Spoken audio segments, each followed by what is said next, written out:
भसुर के चूतर ने बैठे कैसे आंगन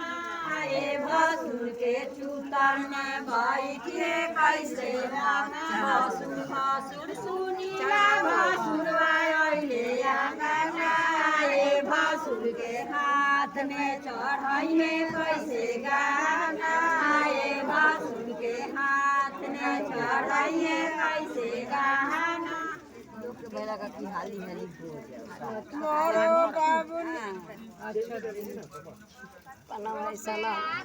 लेला भसुर गए काने भर में रुपया लेला भसुर गए काने भर के ससुर की जान भसुर